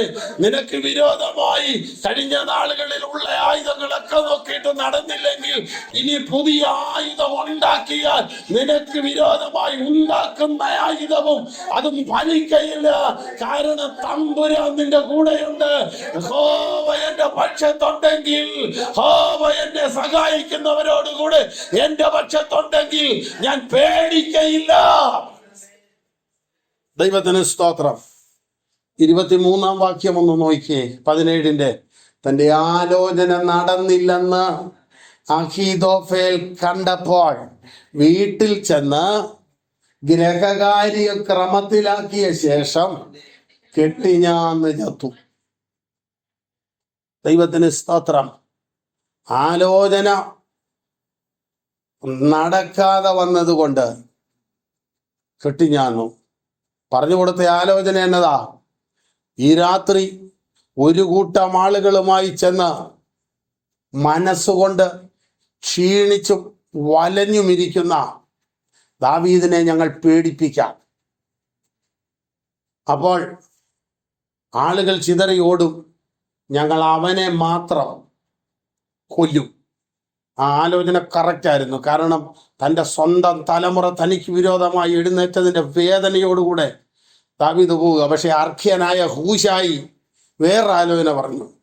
അതങ്ങ് ഏറ്റെടുക്കാനായിട്ട് ദൈവം അവരുടെ ഹൃദയത്തിൽ തോന്നിച്ചു. അർഖ്യനായ ഹൂശായി പറഞ്ഞത്, നിങ്ങൾക്ക് ദാവീദിനെ അറിയത്തില്ല, അവൻ ഈ ആൾക്കാരുടെ ഇടയിൽ കിടക്കുകയല്ല, അവൻ മാറിയേ കിടക്കുകയുള്ളൂ. അവൻ കാട്ടിൽ കുട്ടികൾ കാണാതെ പോയ കരടിക്ക് തുല്യനാ. അങ്ങോട്ടൊന്നും കയറി ചെന്ന ആക്രമണമൊന്നും അത്ര എളുപ്പമല്ല. അതുകൊണ്ട് അവനെ ഒന്നോടെ ചെന്ന് ആക്രമിച്ചാൽ നടക്കുമെന്ന് പറഞ്ഞു. അതങ്ങ് വിശ്വസിച്ചു. പക്ഷെ മനസ്സുകൊണ്ട് തകർന്നു കിടക്കുന്നതായിരുന്നു അഭിഷിക്തൻ. പക്ഷെ ആലോചന നടക്കാതെ വന്നപ്പോൾ ആലോചന പറഞ്ഞവൻ പോയി. അഭിഷിക്തന് വിരോധമായി ആലോചന പറഞ്ഞതാ. പറഞ്ഞ ആലോചന ആര് പറഞ്ഞു? അവന് ഭവിച്ചു. മൊർദെഖായിക്ക് വേണ്ടിയാ കഴുമരം ഉണ്ടാക്കിയത്. പക്ഷെ കഴുമരം ഉണ്ടാക്കിച്ചത് എവിടെയാ? അവിടെ തന്നെ ആരതിന്റെ പുറകിൽ പിടിച്ചോ അവര് തന്നെ ആ കഴുമരത്തെ കയറുവാനിടയായി. കുഴി കുഴിക്കുന്നവൻ അതിൽ വീഴും, കല്ല് ഉരുട്ടുന്നവന്റെ മേൽ അത് തിരിഞ്ഞ് ഉരുളും. ആര് ഇടർച്ചയുണ്ടാക്കുന്നു അവരുടെ നടുവിൽ തമ്പുരാൻ ഇടർച്ച വെക്കും. ദൈവത്തിന് സ്തോത്രം. ആര് ദൈവജനത്തിനും ദൈവസഭയ്ക്കും ദൈവമക്കൾക്കും നേരെ കൂടി ആലോചിക്കുന്നു ആ ആലോചനകളെ തമ്പുരാൻ തകർത്ത് കളയും. ഞങ്ങൾക്ക് അറിവ് കിട്ടിയെന്നും ദൈവം അവരുടെ ആലോചന നിഷ്ഫലമാക്കി എന്നും അറിഞ്ഞപ്പോൾ ഞങ്ങൾ വീണ്ടും ഞങ്ങളുടെ പണിസ്ഥലത്തേക്ക് തിരിച്ചു വരുവാനിടയായി. പക്ഷെ അന്ന് മുതൽ ഒരു കാര്യം ഞങ്ങൾ ചെയ്യാൻ തീരുമാനിച്ചു. 16-ാം വാക്യം. അന്നു മുതൽക്ക് എൻ്റെ ഭൃത്യന്മാരിൽ പാതി പേർ വേലയ്ക്ക് നിന്നു, പാതി പേർ ആയുധം പിടിച്ചു. എന്ന് പറഞ്ഞാൽ കൂടിവരവിന് നേരെ, കൂട്ടായ്മയ്ക്ക് നേരെ, ദൈവജനത്തിന്റെ ആത്മീയ പണിക്ക് നേരെ പോരിട്ടൊരു കൂടിയാലോചന പുറത്ത് നടക്കുന്നെന്ന് മനസ്സിലായപ്പോൾ നെഹമ്യാ പറയുന്നു, എല്ലാരും പണിയണ്ട, പകുതി പേര് ആയുധം പിടിക്ക്, ബാക്കി പകുതി പേര് പണിയ. ഇന്ന് പണിതവർ നാളെ ആയുധം പിടിക്കണം, ഇന്ന് ആയുധം പിടിച്ചവർ നാളെ പണിയണം. പാതി കൊണ്ട് പണിതാ മതി. അത് മാത്രമല്ല, പണിയുന്നവരോട് പറയുന്നു, നിങ്ങൾക്ക് വേണ്ടി പ്രാർത്ഥിക്കാൻ ആളുണ്ടെന്നും പറഞ്ഞ് നിങ്ങൾ ചുമ്മാ നിന്ന് പണിയണ്ട, ഒരു കയ്യിൽ ആയുധം പിടിച്ചോണ്ട് മറ്റേ കൈ കൊണ്ട് പണിതാ മതി. എന്ന് പറഞ്ഞാൽ നിങ്ങളുടെ പണി സ്ഥലത്തും നിങ്ങളുടെ അകത്ത് ദൈവ സാന്നിധ്യം വ്യാപരിക്കണം. പകുതി കൊണ്ട് പണിതു, പകുതി കൊണ്ട് ആയുധം പിടിച്ചു എന്ന് പറഞ്ഞാൽ കർത്താവിന്റെ സന്നിധിയിൽ പണിയില്ലാതിരിക്കാൻ ഒക്കത്തില്ലല്ലോ. പണിയുമ്പോഴും അത് പാതി ആയുധം പിടിക്കാനും പാതി പണിയാനും. ഒരാഴ്ച 7 ദിവസം ഉണ്ടെങ്കിൽ ഒരു ദിവസം ആരാധിക്കണം, പോയിട്ട് 6 ദിവസം, 6 ദിവസത്തിൽ 3 ദിവസം പണിതാൽ മതി. പകുതി ആയുധം പിടിക്ക്, പകുതി പണിയ്. ദൈവത്തിന് സ്തോത്രം. കർത്താവിന്റെ കാര്യവും നടക്കണം, നമ്മുടെ കാര്യവും നടക്കണം. കർത്താവ് പറയുന്നത് എന്താ? 3 ദിവസം നിന്റെ ജോലിക്ക് പോയാൽ അടുത്ത 3 ദിവസം നീ എന്റെ കാര്യത്തിന് പോയാൽ, നീ എന്റെ കാര്യം നോക്കിയാൽ ഞാൻ നിന്റെ കാര്യം നോക്കും. അങ്ങനെ പണിതവരെ, അങ്ങനെ ആയുധം പിടിച്ചവരെ എനിക്കറിയാം. അവരൊക്കെ അനുഗ്രഹിക്കപ്പെട്ട നിലയിലായിട്ടുണ്ട്. കർത്താവിനെ ഓർക്കണം. പാതി ആയുധം പിടിച്ചു, ഒരു കൈ കൊണ്ട് ആയുധം പിടിച്ചു, ഒരു കൈ കൊണ്ട് പണിതു. ദൈവത്തിന് സ്തോത്രം. ഒരു കൈ കൊണ്ട് പണിയുന്നു, ഒരു കൈ കൊണ്ട് ആയുധം പിടിച്ചു. അപ്പോൾ അടുത്ത് നിൽക്കുന്ന സഹോദരനും ഒരു കൈയിൽ ആയുധമുണ്ട്, അദ്ദേഹത്തിന്റെ ഒരു കൈ ഫ്രീയാ. അപ്പോൾ പണിയാൻ 2 കൈ ആയില്ലേ? ഉണ്ടോ? കൂട്ടായ്മയിലല്ലാതെ ഈ പണി നടക്കുകയല്ലെന്ന്, ഐക്യതയിലല്ലാതെ ഈ പണി നടക്കുകയല്ലെന്ന്. ഇത് കർത്താവിന്റെ വേലയായതുകൊണ്ട് ഒറ്റയ്ക്ക് നിന്ന് പണിയാനൊക്കത്തില്ലെന്ന്. ഇത് ഐക്യതയോടെയാണ്. പാട്ടുകാരൻ പാടുന്നത് അങ്ങനെയാണല്ലോ, ഐക്യമായി നിന്ന് നാം വേല ചെയ്തിടുകിൽ ഇടിച്ചിടാം പേയിൻ കോട്ട, ജയമെടുത്തിടാൻ ജയവീരൻ വരുവാൻ താമസമില്ലിനിയേറെ. അതുകൊണ്ട് പോർക്കളത്തിൽ നാം പൊരുതണം. ദൈവത്തിന് സ്തോത്രം. ദൈവത്തിന്റെ വചനം തറ ആഴമേറിയതും തറ ശക്തമാണെന്ന് നിങ്ങൾ നോക്കൂ. കൂട്ടുകെട്ടുകളെ തകർക്കുവാൻ ദൈവജനം മതിലിനകത്തൊരുമിച്ചപ്പോൾ തമ്പുരാൻ കൂട്ടുകെട്ടുകളെ പൊളിച്ചെന്ന്. എവിടെ കൂട്ടുകെട്ടുണ്ടായാലും ദൈവത്തിനും ദൈവജനത്തിനും ദൈവസഭയ്ക്കും വിരോധമാണെങ്കിൽ ആ കൂട്ടുകെട്ടുകളെ എല്ലാം ദൈവം പൊളിച്ച് തകർത്ത് കളയും. 17-ാം വാക്യം നോക്കൂ. ചുമടെടുക്കുന്ന ചുമട്ടുകാർ ഒരു കൈ കൊണ്ട് വേല ചെയ്യുകയും മറ്റേ കൈ കൊണ്ട് ആയുധം പിടിക്കുകയും ചെയ്തു. പണിയുന്നവർ അരയ്ക്ക് വാള് കെട്ടിക്കൊണ്ട് പണിതു. എന്നാൽ അടുത്തത് കണ്ടോണം. എന്നാൽ കാഹള ഊതുന്നവൻ എന്റെ അടുക്കലായിരുന്നു. അതിന്റെ കാര്യം എന്താ? പണി തീരാതെ കാഹള ഊതാനൊക്കുവോ? ഇവിടെ പണി നടന്നുകൊണ്ടിരിക്കുന്നേ ഉള്ളൂ. കാഹള ഊതുന്നവൻ അവിടെ എന്റെ അടുത്താ. ഇവിടെ സഭയുടെ പണി പൂർണ്ണമായി കഴിയുമ്പോൾ, അതിന്റെ അവസാനത്തെ കല്ലൂടെ വെച്ച് കഴിയുമ്പോൾ, അവസാനത്തെ പാവിയും കൂടെ യേശുവേ എന്ന് വിളിച്ചു കഴിയുമ്പോൾ ദൈവസഭയുടെ പണി തീരും. അന്ന് കാഹളമൂതും. അതുവരെ കാഹളമൂതുന്നവൻ അവന്റെ അടുക്കല. ദൈവത്തിന് സ്തോത്രം. കർത്താവ് താൻ ഗംഭീരനാദത്തോടും പ്രധാന ദൂതന്റെ ശബ്ദത്തോടും ദൈവത്തിന്റെ കാഹളത്തോടും കൂടെ. കാഹള ഊതാറായില്ല, പണി നടക്കുന്നതേ ഉള്ളൂ. ആയുധം അരയ്ക്ക് കെട്ടിക്കൊണ്ട് പണിയുന്നു. പണിയുന്നവർ ശക്തമായി പണിയുമ്പോഴും കാഹളം ഊതുന്നവൻ എന്റെ അടുക്കല. ദൈവത്തിന് സ്തോത്രം. കർത്താവിന്റെ ദാസൻ നെഹമ്യാവ് ദൈവസഭയോട് പറയുന്ന ഒരു കാര്യം, പ്രിയരെ, യെരുശലേം നിവാസികളെ, നിങ്ങളൊരു കാര്യം മനസ്സിലാക്കണം. 20-ാം വാക്യം പറയുന്നു, വേല വലിയതും വിശാലവുമാകുന്നു. ദേശത്തെ വേലയെക്കുറിച്ചുള്ള ദൈവത്തിൻ്റെ ആലോചനയാണ്. വേല വലുത്, വിശാലമായത്. പക്ഷെ ഇപ്പൊ നമ്മൾ എന്നാ ചെയ്യുക? നമ്മൾ മതിലിന്മേൽ ചിതറി തമ്മിൽ അകന്നു നിൽക്കുന്നു. നമ്മളെല്ലാം ഒരേ കർത്താവിൻ്റെ വേല ചെയ്ത് ആ വേല തികച്ച് ഒരേ ദൈവസന്നിധിയിലേക്ക് പോകാനുള്ളവരാ. പക്ഷെ ഇപ്പം നമ്മൾ ഈ മതിലിൻ്റെ പേരും പറഞ്ഞ് ചിതറിയിരിക്കുകയാണ്. ഞങ്ങൾ IPC-ക്കാര്, ഞങ്ങൾ ചർച്ച് ഓഫ് ഗോഡുകാര്, ഞങ്ങൾ ഷാരോക്കാര്, ഞങ്ങൾ AG-ക്കാര്. ഈ മതിൽ ഉപദേശത്തെ കാണിക്കുക. ഉപദേശം എന്ന മതിലിൻ്റെ പേരിൽ തമ്മിൽ ചിതറിക്കിടക്കുക. IPC-യിലെ ഒരു പാസ്റ്റർക്ക് സുവിശേഷ വിരോധികൾ ഉപദ്രവിച്ചാൽ അത് IPC-ക്കാരനല്ലേ എന്ന് ചിന്തിക്കുന്ന രീതിയാണ്. പക്ഷെ വേല വലുതാകട്ടോ. ദേശത്തെ വേല വലുതാണ്, വേല വിശാലമാണ്. നമ്മൾ ഈ മതിലിൻ്റെ പേരും പറഞ്ഞ് നമ്മളിങ്ങനെ ചിതറരുത്. പടിഞ്ഞാറ് സൈഡിൽ, കുട്ടനാട് സൈഡിൽ കണ്ടം കൃഷിയുണ്ട്. അത് 50 പറ, 100 പറ, 1000 പറ, 2000 പറയൊക്കെ നെല്ല് കൊയ്യുന്ന പാടങ്ങളുണ്ട്.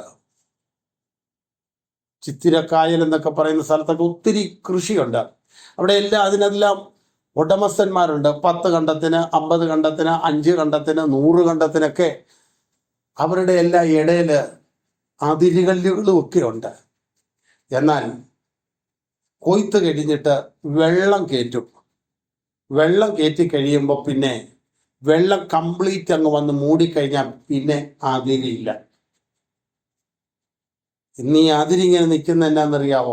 ആത്മാവ് വന്ന് നമ്മളെ എല്ലാവരെയും മൂടാത്തത് കൊണ്ടാണ് ഞങ്ങളുടേതെന്നുള്ള അതിര് നിൽക്കുന്നത്. ദൈവാത്മാവിൻ്റെ സാന്നിധ്യം ഒരുപോലെ വന്ന് മൂടിക്കഴിഞ്ഞാൽ അതിർത്തികളൊന്നും കാണുകയില്ല. മതിലിൻ്റെ പേരിൽ നമ്മളിങ്ങനെ ചിതറി പലയിടത്ത് കിടക്കുക. ആ മനോഭാവം അങ്ങ് മാറണം. അത് ആത്മാവ് കയറി മൂടണം. ആത്മാവ് കയറി മൂടിക്കഴിഞ്ഞാൽ പിന്നെ ഞങ്ങളുടെ 10 കണ്ടം 5 കണ്ടം എന്ന് പറയാനൊക്കെയല്ല. അതിലൊക്കെ വെള്ളം പറ്റുമ്പോഴേ ഉള്ളൂ. വെള്ളം പൊങ്ങിക്കിടന്നാൽ ഒരതിരുമില്ല. വെള്ളം പൊങ്ങിക്കിടക്കണം. ദൈവത്തിന് സ്തോത്രം. ആത്മാവിൻ്റെ ജലം നിറഞ്ഞു കിടന്നാലേ അതിരിൻ്റെ പേര് പറഞ്ഞ് തർക്കിക്കാതിരിക്കൂ. ഞങ്ങളൊക്കെ ഹൈ റേഞ്ചുകാരാണ്. പണ്ടൊക്കെ അവിടെ കൺവെൻഷൻ നടക്കുമ്പോൾ ഏതെങ്കിലും ഒരു സഭയുടെ ആ കൺവെൻഷനെങ്കിൽ അതിന് നേരത്തെ മറ്റ് സഭകളിൽ നോട്ടീസ് കൊടുക്കും. ആ ദിവസങ്ങളിൽ ഒരു പ്രോഗ്രാം വരാതിരിക്കാൻ. അവിടെ കൺവെൻഷൻ നടക്കുന്നത് ആ സഭയുടെ പേരിലാണെങ്കിലും അതിനുവേണ്ടി അധ്വാനിക്കുന്നവരും അതിനുവേണ്ടി ടാർപ്പ കൊണ്ടുവന്ന് വിരിക്കുന്നു. അന്ന് കസേരയിൽ ഇരിക്കുന്ന പണിയൊന്നുമില്ല, നിലത്തൊക്കെ ഇരിക്കുന്നത്. ആ പേപ്പറൊക്കെ ആയിട്ട് ചെന്ന് അവിടെ ഇരിക്കുക. അതിന് വേണ്ട കാര്യങ്ങളെല്ലാം നടത്തുന്നത് മറ്റ് സഭകളിലെ വിശ്വാസികളും എല്ലാം കൂടെ ചേർന്ന. അവിടെ അങ്ങനെ മതിലും പരിധിയും അതിരുകളും ഒന്നുമില്ലായിരുന്നു. അങ്ങനെ ഒരു ഉണർവിൻ്റെ കാലമുണ്ടായിരുന്നു. ഒരു സഭയിൽ ഉപവാസ പ്രാർത്ഥന നടന്നാൽ ആ അടുത്ത സഭയിലെ ശുശ്രൂഷകരും വിശ്വാസികളും എല്ലാം അവിടെ പോയി സഹകരിക്കുന്ന ഒരു ആത്മീയ സന്തോഷമുണ്ടായിരുന്നു. മറ്റൊരിടത്ത് നടന്നാൽ ഈ ഉപദേശി എല്ലാം കൂടെ അവിടെ ചെന്ന് അങ്ങനെ ഒരു അതിരും വരമ്പും ഇല്ലാത്തൊരു വേല കഴിഞ്ഞ നാളുകളിൽ ഉണ്ടായിരുന്നു. ദൈവത്തിന് സ്തോത്രം. സംവിധാനങ്ങളൊക്കെയായി വർദ്ധിച്ചു കഴിഞ്ഞപ്പോൾ അന്നൊഴുകിയിരുന്ന വെള്ളം പറ്റി. അതുകൊണ്ട് ഇപ്പോൾ എല്ലാവർക്കും അതിരും വരമ്പും ഒക്കെ ആയി അമനോനിസത്തിലേക്ക് മാറി എല്ലാവരും അങ്ങനെ നിൽക്കുകയാ. നെഹമ്യാവ് പറയുന്നു, വേല വലുതാ, വിശാലമായതാ. അതുകൊണ്ട് നാം മതിലിൽ ചിതറിക്കിടക്കരുത്. നിങ്ങൾ കാഹളനാദം കേൾക്കുന്നിടത്ത് ഒരുമിച്ച് കൂടിക്കൊള്ളുവീൻ. ദൈവം നമുക്ക് വേണ്ടി യുദ്ധം ചെയ്യും. ദൈവം എന്തൊക്കെ ചെയ്യുമെന്ന് നമ്മൾ കണ്ടായിരുന്നു. 2:20 സ്വർഗത്തിലെ ദൈവം കാര്യം സാധിപ്പിക്കും. 4:15 ദൈവം ആലോചനയെ നിഷ്ഫലമാക്കും. മൂന്നാമത്തെ കാര്യം 4:20 ദൈവം നമുക്ക് വേണ്ടി യുദ്ധം ചെയ്യും. 12:43 ദൈവം മഹാസന്തോഷം തരും. ഇവിടെ കാണുന്നു, ദൈവം നമുക്ക് വേണ്ടി യുദ്ധം ചെയ്യും. അടുത്ത ഭാഗത്തേക്ക് വരുമ്പോൾ അങ്ങനെ ഞങ്ങൾ പണി നടത്തി. ഓരോ ഭാഗത്തും എടുത്തെടുത്ത് പറയുന്നുണ്ട്. അങ്ങനെ ഞങ്ങൾ മതിൽ പണിതു, അങ്ങനെ ഞങ്ങൾ ഞങ്ങളുടെ വേലയിലേക്ക് തിരിച്ചു വന്നു, അങ്ങനെ ഞങ്ങൾ മതിൽ പണി നടത്തി. പാതി പേർ നേരം വെളുക്കുമ്പോൾ തുടങ്ങി നക്ഷത്രം പ്രകാശിക്കുന്നത് വരെ കുന്തം പിടിച്ചു നിന്നു. ആ കാലത്ത് ഞാൻ ജനത്തോട്, രാത്രിയിൽ നമുക്ക് കാവലിനും പകൽ വേല ചെയ്യുന്നതിനും ഉതകത്തക്കവണ്ണം ഓരോരുത്തൻ താന്താന്റെ വേലക്കാരനുമായി യെരൂശലേമിനകത്തു പാർക്കണം. എന്നതാ ഇതിന്റെയൊക്കെ അർത്ഥം? നമുക്കൊന്ന് നോക്കാം. പണിയുന്നവരെപ്പോഴാ പണിയുന്നത്? പകല്. കർത്താവ് പറഞ്ഞത് എന്നതാ? പകലുള്ളിടത്തോളം നാം അയച്ചവന്റെ പ്രവൃത്തി ചെയ്യണം. അത് എത്ര നാള് ചെയ്യണം? എത്ര നേരം വരെ ചെയ്യണം? നക്ഷത്രം ഉദിക്കുന്നത് വരെ. യാക്കോബിൽ നിന്ന് ഒരു ഉദയ നക്ഷത്രം ഉദിക്കും. അത് കർത്താവായ യേശു ക്രിസ്തുവാണ്. ഈ പണി എത്ര നാൾ പണിയണം? കർത്താവ് വരുന്നത് വരെ പണിയണം. പകല് വേല ചെയ്യുന്നവൻ പകൽ തുടങ്ങി നക്ഷത്രം ഉദിക്കുന്നത് വരെ പണിയണം. നക്ഷത്രം ഉദിക്കുന്നവരെ, കുന്തം പിടിച്ച് നിൽക്കുന്നവൻ അത്ര നേരം ആയുധം പിടിച്ച് നിൽക്കണം. ദൈവത്തിന്റെ വചനം ആയുധമാണ്. എഫേസ്യ ലേഖനം 6-ാം അധ്യായത്തിൽ പടക്കളത്തിൽ പോരാടുന്ന പോരാളിയുടെ ആയുധത്തെ കുറിച്ച് പറയുന്നുണ്ട്. ഇനി രാത്രിയിൽ കാവലിനും പകൽ വേല ചെയ്യുന്നതിന് ഉതകത്തക്കവണ്ണം ഓരോരുത്തൻ താന്താന്റെ വേലക്കാരനുമായി യെരൂശലേമിനകത്ത് പാർക്കണം. ഇതിനകത്ത് സഭാ വ്യത്യാസമില്ല. ഓരോരുത്തരും താന്താന്റെ വേലക്കാരുമായി ഈ യെരൂശലേം മതിലിനകത്ത് പാർക്കണം. എന്ന് പറഞ്ഞാൽ ഒരു പ്രാർത്ഥന വലയത്തിനകത്ത് നിന്നുകൊണ്ട് വേണം, ഒരു പ്രാർത്ഥനയുടെ മതിലിനകത്ത് നിന്നുകൊണ്ട് വേണം വേലക്കാരൻ പണിയാനും കാവൽക്കാരൻ കാക്കാനും. എല്ലാവരുടെയും മേൽ ഒരുപോലൊരു ദൈവാത്മ ചൈതന്യം ഉണ്ടാകണമെന്ന് ഇങ്ങനെ പണിത് യെരൂശലേമിന്റെ വേല മുന്നോട്ട് പോകുമ്പോൾ 5-ാം അധ്യായത്തിൽ വരുമ്പോൾ കാശുള്ളവരും കാശില്ലാത്തവരുമുണ്ട്. അതിൽ 5-ാം അധ്യായത്തിൽ ആളുകൾ പലിശയ്ക്ക് കൊടുക്കാൻ തുടങ്ങി സഹോദരന്മാർക്ക്. കാരണം എല്ലാവരും ഈ മതിൽ പണിക്ക് പോകുന്നതുകൊണ്ട് സാമ്പത്തികമായിട്ട് ആവശ്യം വന്നു. അപ്പൊ കൊള്ളപ്പലിശക്കാരായ ആളുകൾ പണി നടക്കുമ്പോൾ സ്വന്തത്തിൽ നിന്ന്, സഭയിൽ നിന്നുണ്ടാകുന്ന പ്രശ്നങ്ങളാണ് 5-ാം അധ്യായത്തിൽ കാണുന്നത്. ദൈവത്തിന് സ്തോത്രം. 4-ാം അധ്യായത്തിൽ മതിൽ പണിയുകയാണ്. ദൈവത്തിന് സ്തോത്രം. മതിൽ പണിയാൻ പോയ ജനത്തിന്, എന്ന് പറഞ്ഞാൽ സുവിശേഷ വേലയ്ക്ക് പോയ ജനത്തിന് കാശ് പലിശയ്ക്ക് കൊടുക്കുന്ന വില്ലന്മാർ അന്നും ഇന്നും ഉണ്ട്. ദൈവത്തിന് സ്തോത്രം. നെഹമ്യാവ് അന്നത്തെ ബ്ലേഡുകാരെ ശാസിച്ചു. ഈ ദുർഭിക്ഷ കാലത്ത് നിങ്ങൾ ഇങ്ങനെ ചെയ്യുന്നോ എന്ന് ചോദിച്ച് 9-ാം വാക്യത്തിൽ, നിങ്ങൾ ഈ ചെയ്യുന്ന കാര്യം നന്നല്ല, നമ്മുടെ ശത്രുക്കളായ ജാതികളുടെ നിന്നയോർത്തെങ്കിലും, ലോകജാതികൾ ഓർത്തെങ്കിലും ഈ പലിശ അങ്ങ് ഉപേക്ഷിക്കാൻ. ദൈവത്തിന് സ്തോത്രം. അങ്ങനെ പറഞ്ഞവരെ ശാസിച്ചു. എന്ന് പറഞ്ഞാൽ ദൈവത്തിന്റെ വേല അകത്ത് നടക്കുമ്പോഴും ദൈവ വഴി വിട്ടുപോകാനുള്ള ശത്രുവിന്റെ പോര് മറുഭാഗത്ത് നിൽക്കുകയാണ്. ദൈവത്തിന് സ്തോത്രം. പ്രിയരെ, നെഹമ്യാവിന്റെ പുസ്തകം വളരെ ആഴമായി പഠിച്ചാൽ ഒരു ഭാഗത്ത് കർത്താവിന്റെ വേല ഭംഗിയാക്കി കൊണ്ടുപോകാൻ നോക്കുമ്പോൾ ശത്രു മറുഭാഗത്ത് തന്ത്രങ്ങൾ മെനയുന്നു. അവിടെ ആത്മാവിന് സ്ഥാനത്ത് നിൽക്കുന്ന നെഹമ്യാവ് വളരെ പരിജ്ഞാനത്തോടെ ഓരോ കാര്യങ്ങളും ഉപദേശിച്ചു കൊടുത്തതിനനുസരിച്ചാണ് ദൈവജനത്തിന്റെ ഒരു വിജയം വന്നത്. നമ്മുടെ ക്രിസ്തീയ ജീവിതം ഒരു പോരാട്ട ഭൂമിയാണ്. ആത്മീയ ഗ്രഹം പണിയുന്നതിനകത്തെ വേലക്കാരാണ് നാം ഓരോരുത്തരും. അതിൻ്റെ നടുക്ക് ദൈവം നമ്മെ മാനിക്കുവാൻ, പരിപാലിക്കാൻ കർത്താവിൻ്റെ സന്നിധിയിലേക്ക് നമ്മെ ഒന്ന് ഏൽപ്പിച്ചു കൊടുക്കാം. വലിയവനായ കർത്താവ് നമ്മെ കരുതുവാൻ, നമ്മെ വിടുവിക്കുവാൻ, നമ്മെ ശക്തീകരിക്കുവാൻ ആ നല്ല നാഥന്റെ കരത്തിലേക്ക് നമ്മെ ഒന്ന് ഏൽപ്പിച്ചു കൊടുക്കാം. കേട്ട തിരുവചനത്തിന് മുൻപാകെ നമ്മെ ഒന്ന് സമർപ്പിക്കാം. ദൈവത്തിൻ്റെ പരിശുദ്ധാത്മാവ് നമ്മെ സഹായിക്കട്ടെ.